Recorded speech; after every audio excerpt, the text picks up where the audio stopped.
Welcome to my video where I discuss the first chapter of relational trauma. And I want to preface this video by saying that I am not a mental health professional. Don't have a degree in the healthcare field at all. So anything I say is based on my understanding of this book and how I feel that it affects myself based on, how I understand it. And I'm not going to read this book for you, but I'm going to discuss the elements of the first chapter.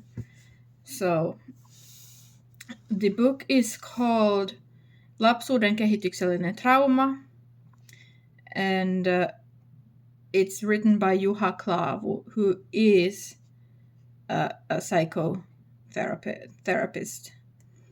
Loosely translated, the book is called Childhood Relational Trauma, Worthlessness, Shame, and Guilt. The book discusses about how this trauma comes to be and how it affects, what kind of effects it has on life. This kind of trauma is usually very subconscious. The first chapter talks more about the terms that Juha is going to use in this book and how he separates different things. So he starts with feelings versus experience. And depending on when the trauma happens, the experience or the way a child or a person experiences the trauma is completely different. During the first months of the child's life, between 2 and 6 months, is the symbiotic stage with the mother.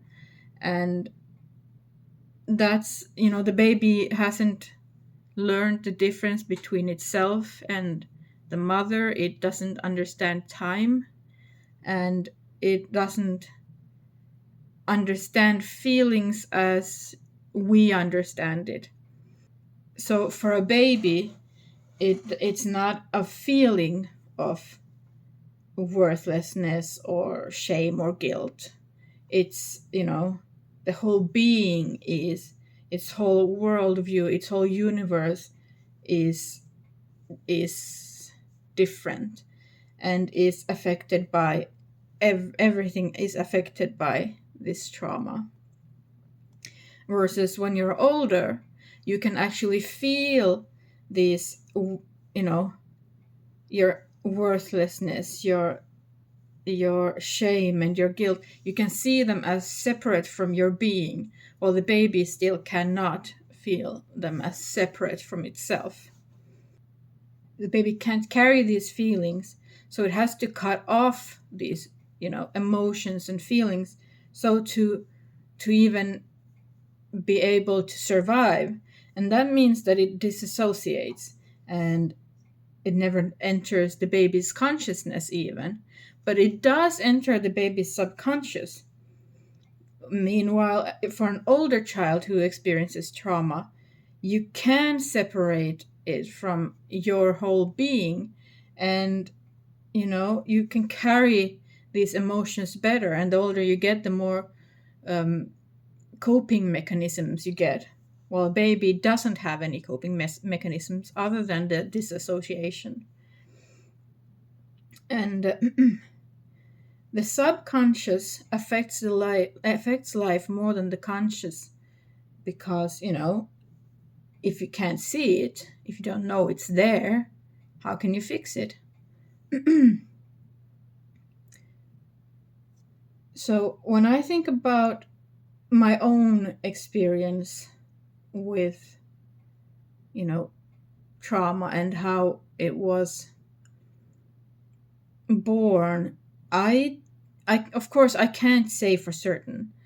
It's very hard to know for me exactly where where the trauma came. I know that I was the third child. My older sister was a year and a half, and my oldest was about 3 years old. And mom had to carry everything on her own. She had to take care of all of the children on her own, and she was also working while at the same time taking care of an adult man who was drunk a lot. And I imagine that if my sisters were doing something that, endangered their life, then I might be put on hold if it wasn't, life threatening. And I imagine that my mother's stress would, be transferred over to me while she was feeding me and taking care of me.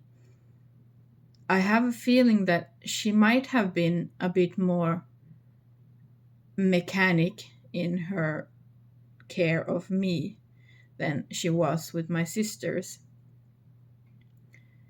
And I've also wondered that if my father took care of me, would I have felt the same, or would I have felt safer with him because he didn't have those feelings of stress and neglect and, just anger over having to do all this on his own, because he wasn't doing it on his own. And I wonder if that's why I became such a daddy's girl for a while, and I was so attached to him, even though later on he completely abandoned me, of course. But I wonder if I was trying to please my dad as well by showing him so much love, even though it was undeserved. He didn't do much for us at all, but still I was trying to please him with becoming more like him and liking the same things as he liked. And we're both born on the same day, 21st of December. Our favorite food, both of our favorite food is lasagna, and our favorite book is Lord of the Rings trilogy. And so I wonder if I was trying to please him by becoming like him somehow, subconsciously anyway. That's why I think that my feelings of shame and guilt and worthlessness come from, because I've had an extreme amount of shame and debilitating shame, and that's what I'm going to talk about more of that later. But I wonder if that's how my childhood was. My mother stressing over 3 children and not having enough love and compassion and care and calm to take care of me the way that a baby needs. The next part is logic versus feelings. Feelings are the first and the deeper reaction to things. Feelings are automatic. You can't change feelings by force. Feelings don't change on their own, they don't disappear on their own, and they don't fix themselves. time doesn't automatically fix all wounds, even though that's the saying that time heals all wounds, but it doesn't do that, not on its own. You have to, if you want to change the feelings, you have to deal with them in a safe environment, and usually that means therapy, but not always. You don't have to go to therapy to deal with them. It's just that a therapist is more equipped to deal and guide you and keep your feelings in a safe place. And the older you get, the more tools you have to deal with these feelings. Now, logically, you can understand things. You can reason. You can say, okay, I understand this. I understand that. This makes sense. But if they still don't change your feelings inside. Like I said earlier in a video, that I understand why my mother couldn't take care of me the way that I needed, but I still feel those feelings that, I still feel like I needed more than what she could give, even though I completely understand why she couldn't give them. I talked to my mom a bit about the first video I made, and she told me that my reluctance to leave the home started even before the divorce. It started already at about 1.5 years old, when I was first allowed to go to the park lady, and that would mean in my eyes that my trauma started before. I felt that the outside was unsafe even then. Or maybe it wasn't that I felt that the outside was unsafe. Maybe I felt that the inside, the home, was unsafe, and I had to be there to make sure it didn't fall apart while I was gone.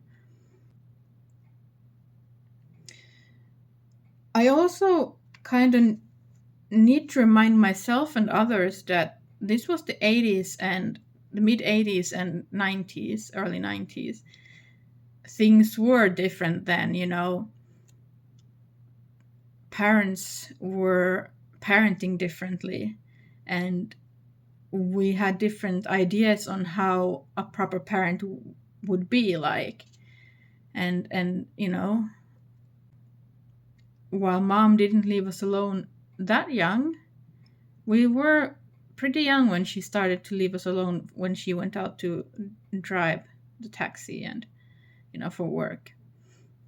So these were different times, and we had different knowledge then. Now, trauma that is being ignored is, that turns into physical issues. If you push it down enough, it will come out as, mental and physical problems. And some of these that he mentioned, that Juha mentioned, is something that I see in myself: anxiety, depression. He didn't specifically mention weight issues, but a different trauma teacher mentioned weight issues, both under and over, like both sides of the spectrum, can appear from trauma. And different kind of body pains, and for me that shows in migraines. I've suffered from migraines ever since I was little. And IBS, which is something that I've recently been, and Juha also mentioned that sleeping issues, or issues falling asleep, is something that many people suffer from, and that might be like a trauma response that they don't even recognize that it is. Third part is subject versus object. How are you treated? If you're treated like a subject, you're seen, you're heard, you're understood, and you are seen as an individual with your own feelings and wants and needs, and you're an active participant in life. While if people treat you like an object, you are someone that things just happen to without your participation. And in Finland, there was this saying that children should be seen and not heard. And I think that's a saying elsewhere as well. And that basically is, in a nutshell, treating a child like an object. The child can have no own wants and needs. It's only supposed to be there when you want the child to be there. And even though with your logical brain you say, well, I was treated badly when I was a child, and I want to treat my child better than I was treated. The truth is that if your trauma is unresolved, then those events, the trauma will move forward to the next generation, even without, trying. Your feelings come out that way, and you lead with the feelings of trauma. This is something I've talked with my mother about. She always says that she didn't know any better, and she knew that she didn't want to be like her own parents. Not that they were, bad parents, but there was things that she didn't want to do to us that was happening to her. But she didn't know any different. She didn't know an alternative to it. I don't remember my mom ever hitting us, and she's admitted that sometimes when she got really mad, she'd slap us, but I don't remember it at all. And so I'd never have a fear. I've never had a fear of her striking us or in any way taking out her anger on us. And she said that she didn't want to do that because children back then, when she was a child, were slapped or hit with a wooden spoon or, physically punished for being naughty. And my own grandpa, he was a war child. Finland was in the winter during the Second World War, a bit before. Finland was at war with Russia, and our great grandparents decided that they were going to send 2 of their sons to Denmark. And Denmark was at the time, if I remember correctly, occupied by Germany. And the parents were thinking that better German than Russian, and so they sent 2 of the sons away. And that has had an enormous effect on my grandpa. He I don't remember him ever showing many feelings or any kind of, never showing any feelings. He was quite stoic all the time. He didn't talk much, and I remember him just sitting there and smoking. And I don't know if it was his parents or if it was my grandmother's father who served as a soldier then as well. So the war trauma is coming out from many generations, and this is something that's very, very present in many Finns' lives, the trauma from the war. And there have been many studies done on the trauma, and many more are being done. For example, they mentioned that the grandchildren of a man who took part in the war suffer from more anxiety and higher weight than people who didn't experience war trauma. And and the link between, a grandfather who served and anxiety has become very clear in the research in Finland. And even though they were quite an average family, my mother and my mother's family and my grandma and grandfather, they had a roof over their head. They had, food and clothes, and they lived, the average poor Finnish life. And I also lived, a very average poor life.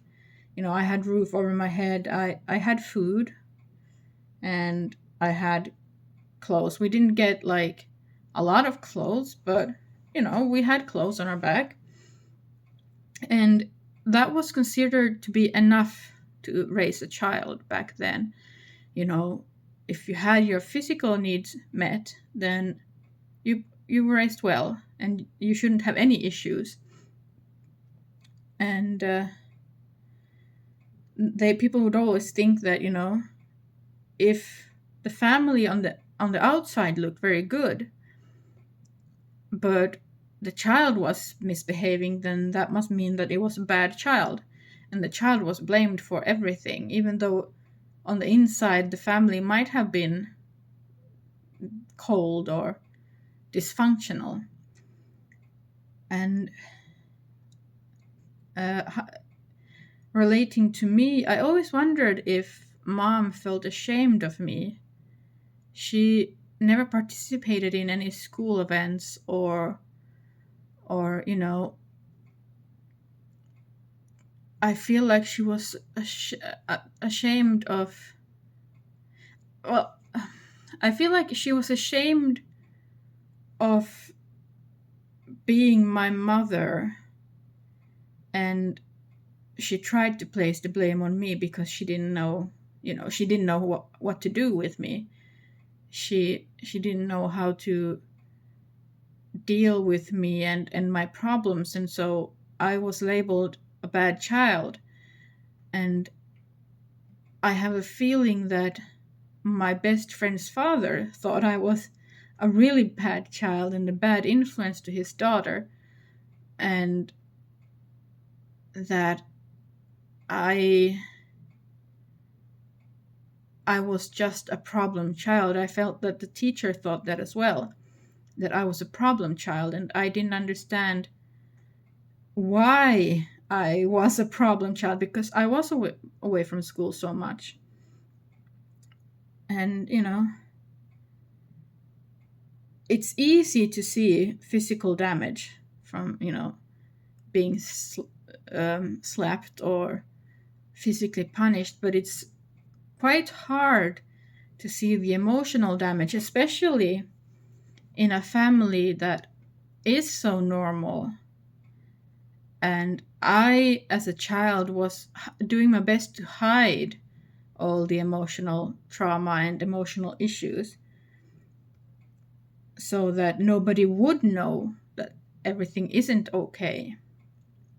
Juha also talked about the different levels of trauma. There's anything from psychotic, which, is the highest level, to neurotic, which is what most people have. Pretty much everyone has suffered some sort of trauma in their life at some point. There's not a single person in this world who hasn't felt any kind of trauma at all. So neurotic is basically what everyone is. And in between there, there's borderline personality disorder. I think that I'm somewhere between borderline personality disorder and neurotic. I don't think that I have, I'm not like at the highest end. But when I was younger, and even as an adult, I didn't know who I was. And that is, the problem with a person who suffers from childhood trauma. It's that you don't know who you are. You don't know what you need or what you want, and you don't have your own personality. Your own personality is buried so deep under the fake you. When you're not accepted for who you are, and your parents sort of demand that you act a different way, then you replace your personality with acceptable ways of being. You replace who you are with patterns of behavior instead.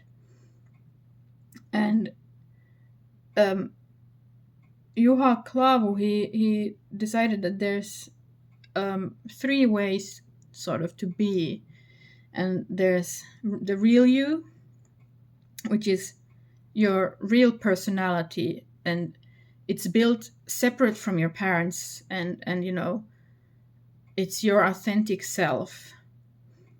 Then there's the fake you, which is just, it's not the real you, it's chaotic, it's not a personality, but instead your personality is exchanged with behavior models.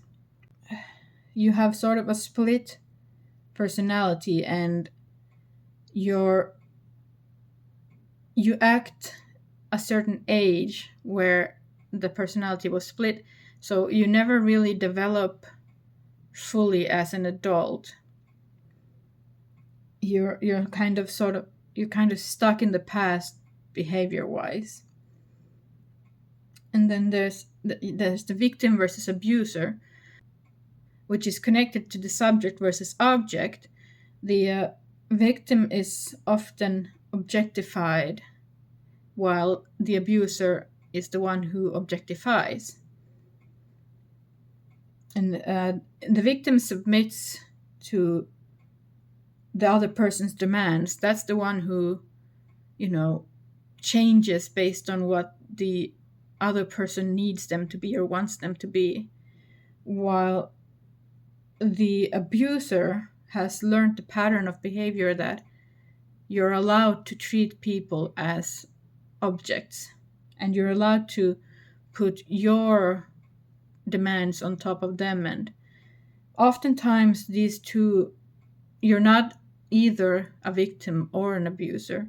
Oftentimes you change between the two depending on, the situation and the person you meet. And then the third version of you is a mix of the both. You have your true personality traits, but you also have fake yous. And there's different levels. Most people are a mix of all three, and you have different levels, and it's the one that you're working on. That's the personality you're working on. And you have different personalities in different situations. So that is, I think, culturally is what we all do. We're not the same people at work as we are at home. But the difference is not,